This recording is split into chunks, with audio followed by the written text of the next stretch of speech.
if a part really scares the shit out of me, that's absolutely a reason to run towards it. Absolutely. And I think it's become sort of one of the main criteria that I consider in what I'm trying to do next. Filmmaker Magazine presents Back to One with Peter Rinaldi.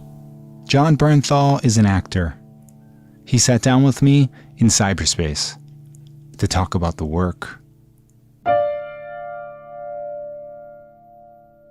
Do you have a typical first step that you like to take to begin the process of portraying a character? There are things that I typically do. There are things that I almost would say that I always do. I do not have a typical first thing that I do. This whole thing here is this constant push and pull and game of tug rope between preparation and freedom. I think this whole thing is about willingly getting onto a journey where you're going to fail, where that there's always more you could have done, where that you're always you'll never get it figured out, and making that understanding that that's an enormously positive thing, not a negative thing. Mm-hmm. I think that can be applied for anything. I think that's what's so great about being a parent, is that you're going to fuck up, and then that you just got to admit your mistakes and you got to see it clearly. But first steps, look, I think that totally depends on, the resonance that the character has with me sort of off the jump and in the first place. And sometimes it's, okay, I just really, really need to physically understand and get in my body the trade or the livelihood or the habitual action that if this guy's a tennis player, if this guy's a cop, if this guy's a soldier, if he's a mathematician, get that in my body and my brain. Sometimes that's a first step. Sometimes it's totally emotional. I need to read this book, and this book, and listen to this bit of music and see where that takes me. I think the great thing about all of this is that it's always fluid and it's always changing. And you got to be open to sort of where it takes you. Things that I always do is I learn the lines immediately. I know the script immediately. I read the script every day on whatever project that I'm doing, the whole script. I make sure I read it at least once every day. I always walk around in my character. I always take my character out to dinner. I always take my character into a bar. I always go buy stuff with my character. That I always do. I always make a list of, every noun that my character is. He's a farmer. He's a dad. He's a brother. He's that. I'm always adding to that list. I mean, those are things that I always do. But I think that I really love to try to figure out what the busy work is, whether it's the dialect stuff or the physicality stuff, or if it's reading the book or listening to the music or looking at the art or looking at performances that I think will inspire me, get the busy work stuff in. And then, because the stuff where you got to be kind of moved and inspired, that only happens for me when I'm walking around in the character and exploring and finding stuff. And that's only, something's got to happen for that. You can't control that. I can't control that, and I can't force that. So I think one sort of begets the other. And I heard somebody talking the other day about writing and saying, I think they were talking about writing, and they were talking about, if you have to do a half an hour of work, you got to sort of set aside 2 hours of time, because the half hour, you don't know when that's going to come, if it's going to come. And I really believe in that. I don't believe in sort of sitting around and waiting to be moved. I really believe in taking action and doing that busy work, attacking the busy work all the time. And then the other stuff will sort of come, and then you can start applying one towards the other. So that's a long ass answer to a short ass question. We don't want any short ass answers. Okay, fair Whatever enough. length of ass you need to do here. Right over there.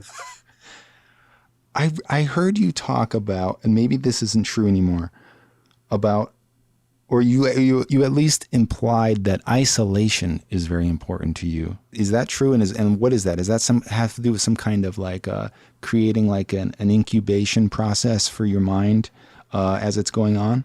I think the isolation, I mean, it's not just, I think at one time it might've been like, I got to be really hard on myself. I've got to like, but I think that's all, to be honest with you, a bunch of bullshit. At least for me, I don't find that helpful. I think it's two things. I think, you got all these people who are working on this project. Somebody wrote it, somebody produced it and put it together, and then you have all this wonderful team of artists, making it. This crew of people that are making it. They're all specialists at what they do, and they're all putting everything into this. You have all these actors that are preparing their role. And what are you really doing? It's just to sort of capture something in these seconds between action and cut, this teeny little bit of time. And so to me, if you look at sort of the moment right before you start, that's the closest proximity you have to action and cut. Like, what are you doing that moment before? And to me, I just wonder that it's just always something that, what are you doing an hour before? What are you doing 2 hours before? What are you doing the night before? And there are certain times where I think the proximity between action and cut requires a certain amount of fire, or a certain amount of openness, or a certain amount of vulnerability, or a certain amount of, being pumped up. Maybe it's a physical thing. It's a big fight that you have to do, and you have to just know your moves, but whatever that is, the proximity between that is your responsibility. And so isolation, really helps in that for me, because I can sort of, as soon as you start letting other people in, your energy, your demeanor, the things that you're giving out, you can't really control that anymore. You have no say in that anymore. And it could go in a million different ways. I think there are some parts that's really healthy with. And I think there's sometimes where you can achieve this level where you trust everybody that you're working with so much. You trust the work that you've done. You trust the filmmaker. You trust the crew. You trust where you are with the character, that you can sort of just show up and play. And it's this sublime, beautiful place that I think we're all looking for. For me, it doesn't happen very often. It happens sometimes. I'm always looking for it, but it's a tough thing because there's a lot of things that are very much out of your control. And for those times, the isolation is far less important. When it's you having to come in with something that for me requires like a ton of concentration, having a bunch of people come in and sort of spend my energy on them takes away from that. So that's one part of it. I think the other part of it is, look, man, I'm fiercely, fiercely committed to my family, to my wife and my kids. I've really, through the course of my life, I've trimmed a lot of fat, and my life is pretty focused. It's on my work or it's on my family. And of course I have wonderful friends and I have a really rich, full life, but those are the two pillars that like everything comes back to. So if I'm on the road and I'm working and I'm away from my wife and my kids, the idea of going and having like a bunch of social time or like expending my energy in other ways that's not on the mission, I don't know. It's just, it rubs me wrong. And look, that's not to say we might be 3 days away from, maybe I have a couple of days off and I'm 3 days away from a big scene and I can go, meet a friend for dinner. That's fine. But I know that there's also, sadly, there's a real cost in that. Like I have to expend something. I got to give something that, is taking me further from the proximity of action and cut, if that makes sense. It does. And it makes me, I really have to think about that. I haven't heard it in that way. And it really makes sense. It's something about, like, I relate to it. And I think we don't take that seriously enough of what that expansion is, because this is really energy work, man. I mean, this is what I've learned. This craft is energy work. I'm super in awe of those people. I don't judge anybody. I don't judge anybody for their process. Everybody can do it. And there's so many people that sort of like wear their work on their sleeve and want to talk about how hard they work. For me, man, I'm so envious of folks who can just show up. And truthfully, it's a bit why I love the stage so much, that you put so much time into your rehearsals and you get to a point in a production where you've done it enough times that you know that you can just sort of show up. Again, you trust everyone and you trust yourself that you can just go out there and play. And you're still trying to change it up. You're still trying to surprise people and scare people and make it fresh and make it new. And you're still craving those moments of, oh shit, is this getting away from me? Like, how do I get on that tightrope? But it's a tough place to do when in film and TV, when you only really get one shot. You only really get that one shot that one day, and if it doesn't happen, it doesn't happen. I'm learning to be like way easier on myself. I'm trying to learn to kind of let things go better. That's also a journey that I'll never, you're never going to arrive. There's no destination on that one, but I'm trying to just be healthier, because I think it can fuck up the work when you're too hard on yourself. But yeah, man, again, it's not to judge the folks that are out at the bars and living their life. And look, I think there's some characters that are deeply, deeply social people. And so you need to keep that going. And sometimes set can be an extraordinarily social place. And sometimes it's really healthy and really helpful. And sometimes it can be really distracting. And I think especially when you're playing a lead, there's a sort of pressure for you to kind of be there for other folks. And I take that really seriously. And I really like to do that. I really want to do that, because I'm so indebted to the wonderful leading actors that have done that for me. And they can have a profound impact on performance, on somebody who's just, visiting for the day, that they feel welcome, that like, you're 100 feet tall. Let's go. What do you got? Like, fuck your leash. Let's go, man. Turn the shit on. Like, that's great. And it's inspiring. And I love being that for people. And sometimes it literally is a trade-off. It's like, okay, should I do that for this person? But that's going to kind of detract from it. And, but sometimes I think we just think about this shit way too much, and probably, like, who fucking knows?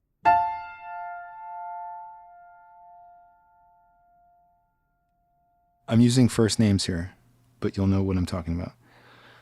When Bobby said to you, I can see that you've been working with Marty, what did he mean? Each one of these experiences is a gift, and they're so special and different. And even, even the frustrating, tough ones are such a gift, and you learn so much from them. And, I don't think anything really changed my approach to work, like working with Martin Scorsese, there was just this, aside from the fact that everybody who's there was just the crew, everybody was just the best in the world at what they did. So there's just this reverence and this palpable dedication, and everyone was just so damn good. Right. So there's that, but there's also just this, Marty really created an atmosphere of freedom and not only desired, exploration and surprise and danger, but he demanded it. And he demanded it in this really open kind of way where really there was this palpability on set where anything could happen at any time. Literally, there were no rules. And Leo really contributed to that. Marty contributed, and then just the whole world that sort of comes with those guys. And it's more than just, improvisation, and that you can always change it up. There was permission to be dangerous. There was permission to challenge people, and there's permission to upset and push buttons.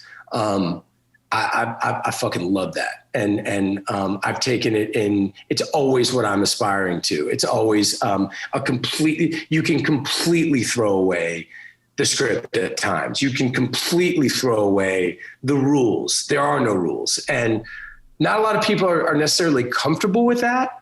There are people who I think they're not comfortable with that, but once they start doing that, or somebody comes at them in that way, they're pulled out of something. And I love it when people do it to me. I love people who crave it. I love it when people surprise me. I love it when people scare me or offend me or challenge me, flirt with the lines between, pretend and real.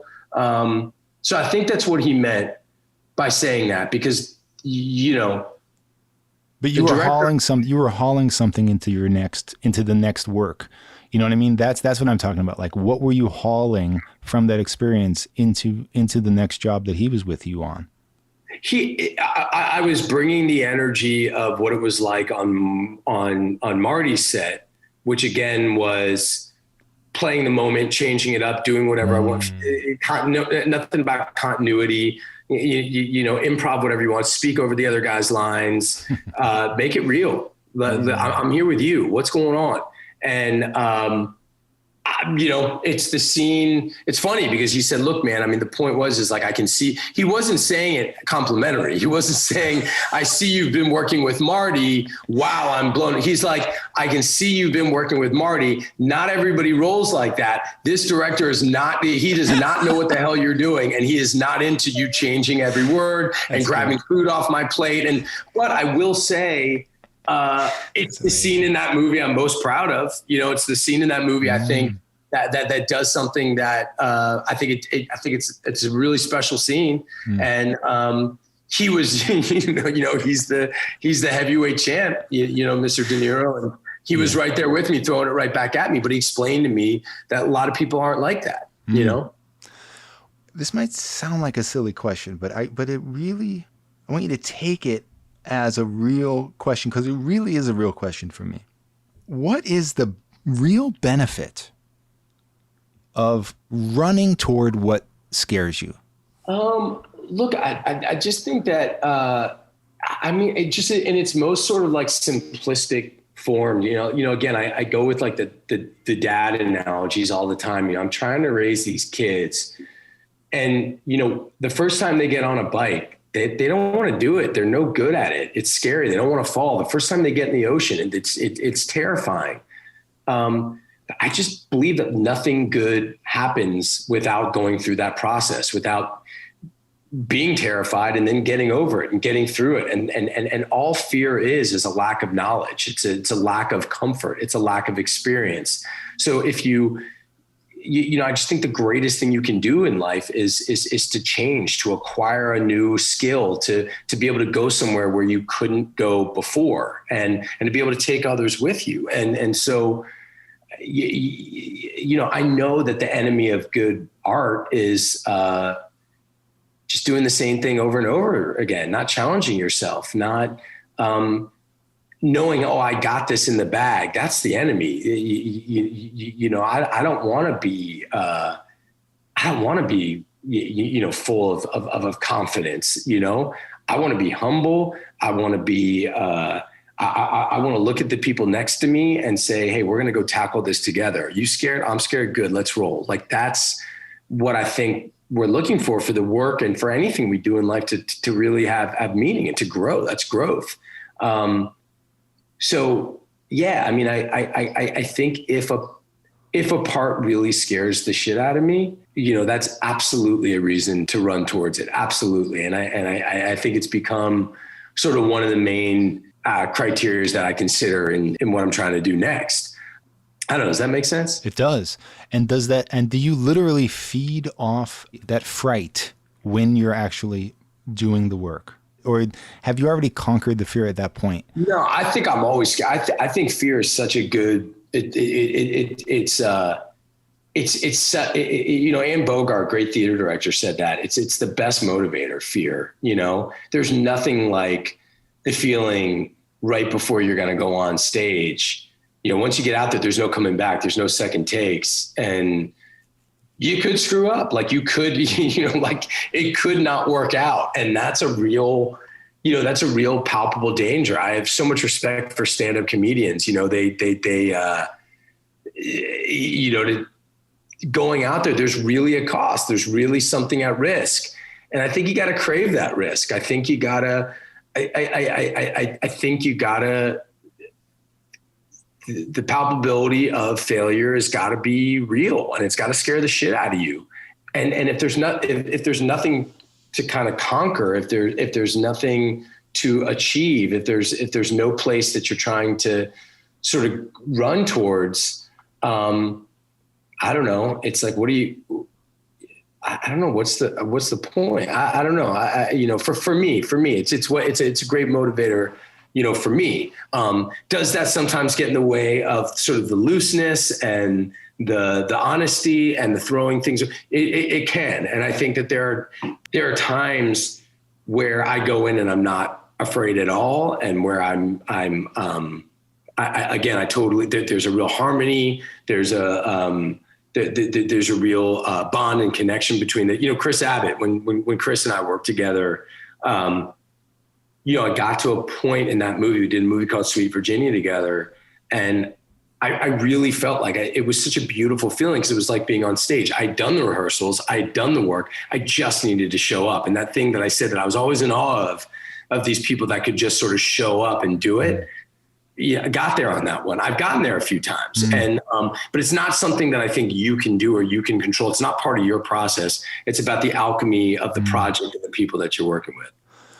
I mean, because theater is so much in your bones, because it's your first love. It's this, the way you talk about it is, this is where you would have been happy to do that for the rest of your life in a way.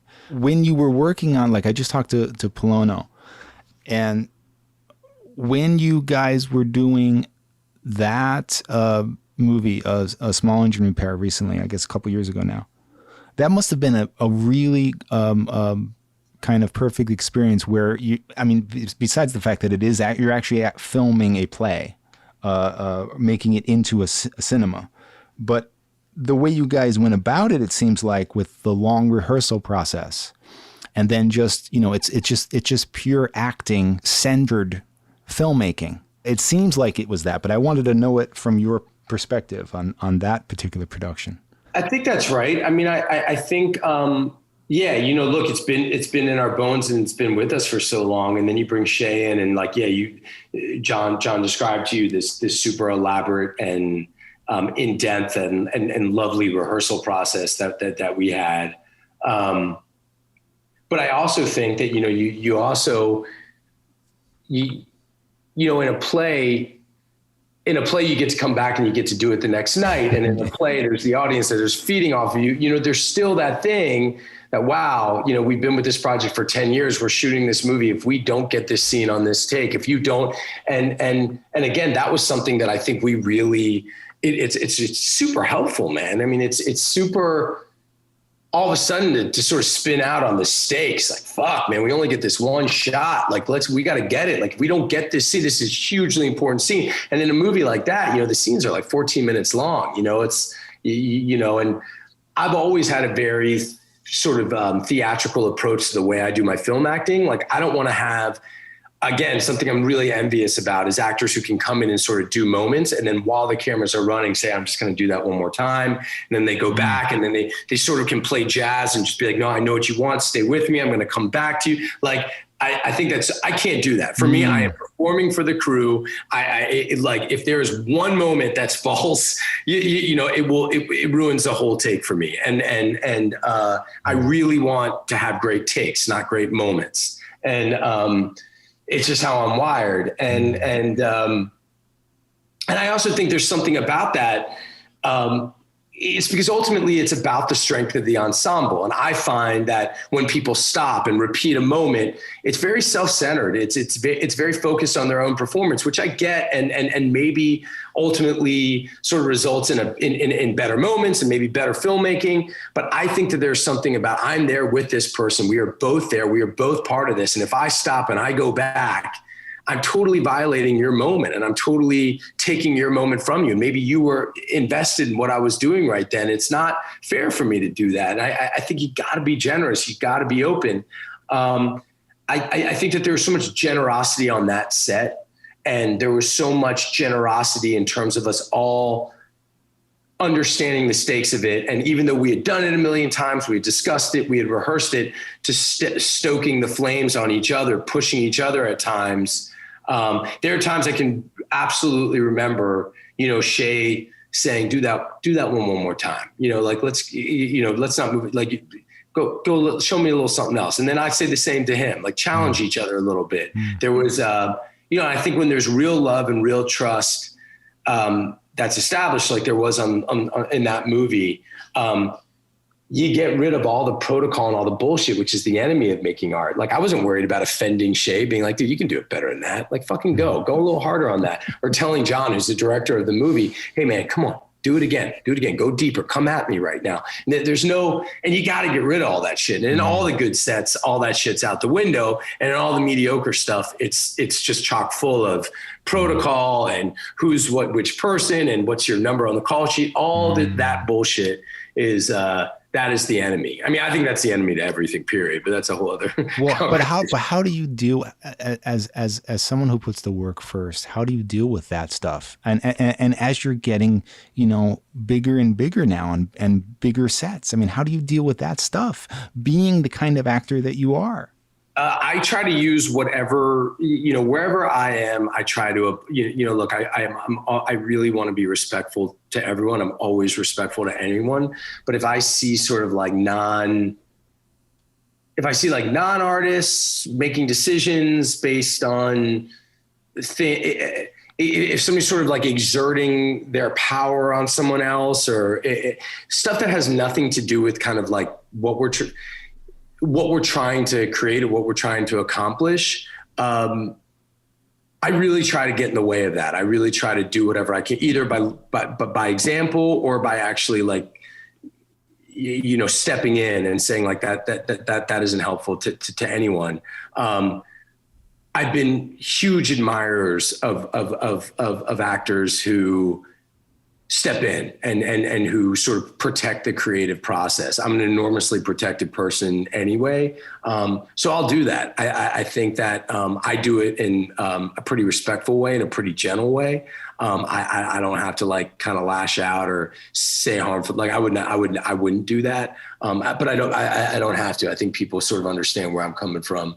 I do wholly believe, like I come from the Russian theater. It's all about ensemble building. It's all about the strength of the group, not the individual. And I absolutely, it goes back to that conversation about proximity and about, what you'll do to sort of make somebody feel welcomed. Net, I think 90 times out of 100, protecting somebody else, supporting somebody else's performance rather than putting yours first will have a positive impact on everything that you're trying to do, rather than just being so sort of glued into what you're doing and only looking out for that. And there's some actors who do that and are great and are beautiful. It's just not really my bag. But why don't those actors get it yet? Like this is, I really don't understand that. After so much time of doing it that way, what you just said there, I believe, because I keep hearing it over and over again. So why don't they get that's the way to do it for things to be better? Like, why aren't they realizing that? It depends on what you're trying to do. Are you trying to make a beautiful project, or are you trying to showcase it for yourself? Yeah. And I'm not saying that, maybe having a great performance is what makes a great project, and it's to each their own, man. And I've seen it so many times. Folks who are just brilliant, but they're toxic on set, or they're only about their own thing. But maybe that's their job. I've had, there's an actor that I really love, and I really respect. And he told me, like, look, man, we're not here to make friends. We're just here for what's between action and cut. There's real truth in that. And there have been times 100% where I have sacrificed, performance to make somebody feel more comfortable. And is that doing that person a service? No. If it's serving the piece, and if it's serving their performance, that's a different story. But I think we got to check ourselves on that. Yes. Working the way you work, then, what is the perfect director on set for you? Can you give me can you build right now the perfect director? Don't talk to me about, you might think of some great ones. You already mentioned, Scorsese, but I'm talking about if you can build one for the way you work, what are the elements there? I'm really, really grateful and really grateful and really proud of the directors that I've gotten to work with. Really proud of it. And the thing that I'll say is that there is something uniform among all the wonderful directors that I've worked with. I think there's things that are uniform about all the mediocre directors that I've worked with. I think the great ones, the wonderful ones, they're also different in terms of approach, in terms of energy, in terms of style, and personalities, obviously. But what's uniform is there's always this beautiful balance between making the work important to them, doing their work, having absolute fundamental and complete familiarity and an intimate knowledge of the work and of the project, but also this willingness, this hunger, and this eagerness for letting all of that go and fostering complete and open creativity, collaboration. All ideas are welcome. Everybody's off their leash. Everybody's going on full cylinders. And I found with everything, with every person that I think of as sort of like mediocre and not that special, has always been limiting, always been restricting, always been saying what not to do, always being saying, stop that, less of that. I don't like when you're doing that, constantly cutting people's legs off. And there are people who are unbelievably boorish, unbelievably aggressive, unbelievably hard-nosed and downright fucking mean that I've worked with as directors that are fucking amazing. But at the end of the day, they want you to fly. They want you to go. They don't want to tell you what not to do or what to do. They might attack you for what you're doing. They might make fun of you. They might create a set that's dangerous and shit, man, you know, beyond toxic.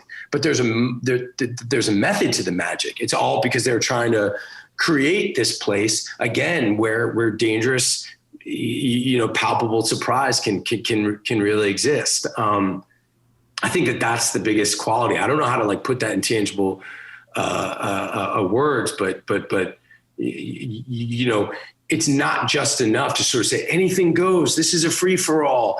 Just come in, just be fluid, man. Be in the moment. No, fuck all that. I need to see that you've done your work, man. Like we need to see that the ship is being steered by somebody who understands the sea.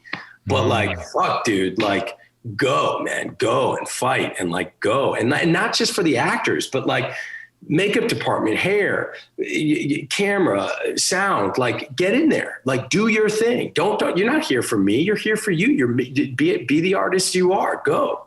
Yes. It seems like what you're really talking about is empowering people, giving people agency and ownership of their art.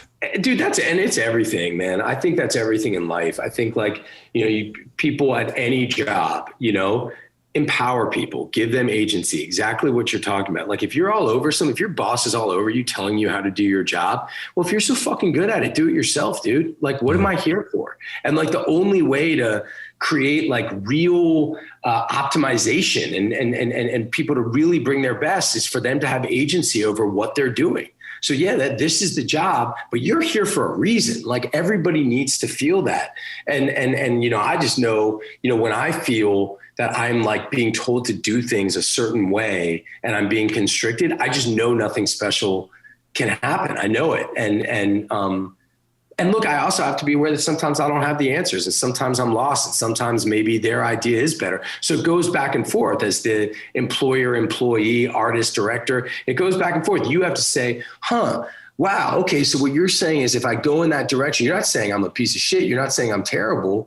You're saying like, let me try that. Like, let me see. But, you know, the other element I'll say about being a great director, and I'm going back to Scorsese, is that I've never felt more seen by a director. I've never felt more seen.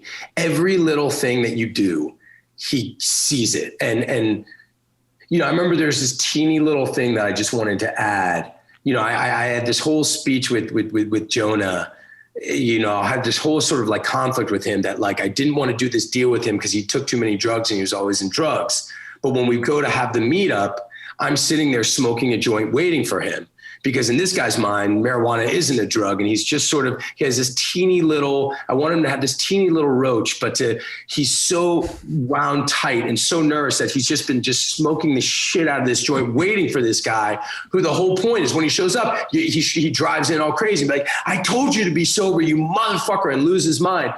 And, you know, they shot me from a long lens from super far away and I'm just smoking on this joint. And I didn't, you know, you don't have to discuss that with Marty. You don't have to say, hey, well, this is my plan. You know, I need a joint, you know, you just do it. And, you know, he came over to me and he's like, you know what, man, I just need you to lift your hand up a little bit because I really need to see that what you're smoking is a joint, not a cigarette. And we had no conversation about that. And for some reason, like I knew they were eventually going to come in, but he wanted to see that it was a joint, not a cigarette. And he saw that. He just saw every little thing. And it just, I don't know. I can't describe to you, you know, what, how protected that made me feel. And Yes. he just, there's a reason why he's the king. And I think you just, you know, I harbored a secret thing about him recently that you just might have erased, which is because the Jonas Mekas was on the set, I think, and was doing like a little video behind the scenes kind of, which is fantastic, which is online right now, just like from a little silly video camera. But all of the scene you're seeing Marty at the monitor all the time. And I remember thinking, how could the greatest be behind this monitor, you know, instead of like right there? But you just said like you feel seen. It doesn't matter if you're behind the monitor or not. Like if you felt seen, it doesn't matter. You could be a mile away in Video Village. I'll tell you, man, there's very few times that he, you know, in my experience, where he would actually come on and give direction himself. He would usually give direction sort of through his assistant director. I think it was even more that he saw everything in that way. But that you still, you know, like that's the note. How did he see that? I don't even, you know, But what I'll also say is that, you know, during the rehearsal process of Wolf of Wall Street, he sits with you in the scenes and improvises. He comes into the scene with you. He's so hands-on. He's so involved. He's so right in there, the beautiful sauce of what you're making, laughing. He has this generous, you know, unbelievable laugh that when you know, and it's his way, you know, my first theater teacher, you know, the woman I'm so grateful for, Alma Becker, you know, the way she directed it, she would just come up on stage with you and she would sort of like touch you or just sort of kind of pass some energy to you. And that was the direction. Like, okay, got it. And it allowed you to kind of play in this sort of spiritual realm where everything didn't have to be so, you know, verbal and like, hey, let's talk this out. It was like, okay, I feel your energy. Let's go. Like what you were talking about, energy pedaling, you know? And, you know, that's how Marty directs in rehearsal. He's there. And again, he's in with you. He's on set. He's saying lines out. And is that a line? Like, are you getting a reaction or are you telling me you want me to say that line? But for some reason, without talking about it, it's totally clear. It's funny. He's so present, but he's so quiet.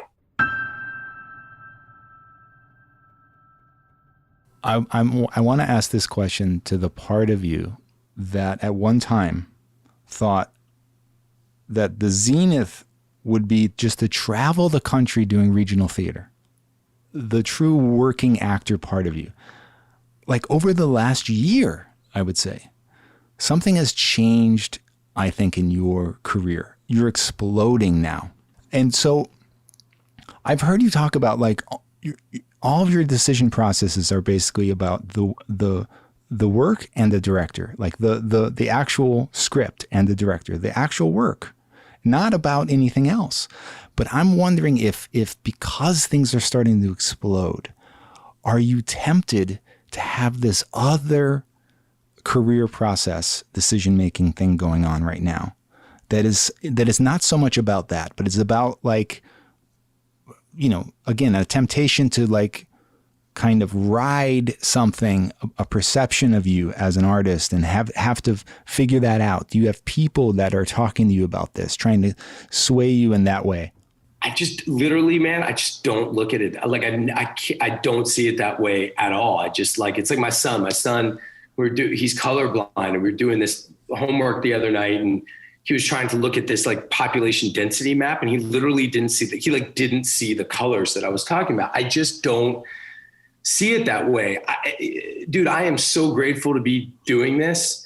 You know, like I support my family by doing what I love more than anything in the world. And if you knew kind of where I started and what my life, like that's crazy. And I love doing this.